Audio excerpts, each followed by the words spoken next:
kila kilichotajwa ni starehe ya dunia, basi ni mtihani kwako.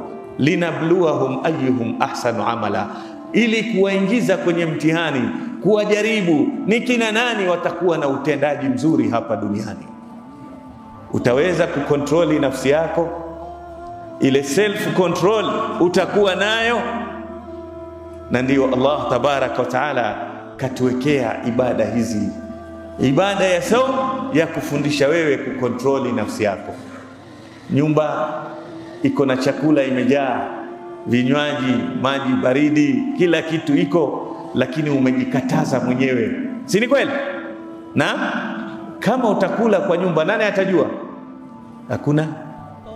Lakini Allah tabaraka wa taala kakuletea ibada ya kujifundisha kujinyima starehe zako ambazo ni halali, zilikuwa mkeo wa halali, lakini unakaa naye kwa uoga mchana mzima kwa sababu ya kumridhisha nani? Allah tabaraka wa taala, ili uweze kupambana na hii mitego mitano ya dunia. Usiangukie ukawa ni mtu wa michezo mingi duniani, au ni mtu wa entertainments nyingi, au ni mtu wa kutaka kuwa smart na dunia, au ni mtu wa kuwa ni mtu wa kuji showing off kwa la. Hamu yako ni kufanya nini, nitafanya nini wenzangu hawajafanya. Acha hilo. Hii ndio mtihani wenyewe wa dunia. Lakini ukiweza kujikontroli nafsi yako, ukajielewa, wa maghfiratin min Allahi wa ridwan.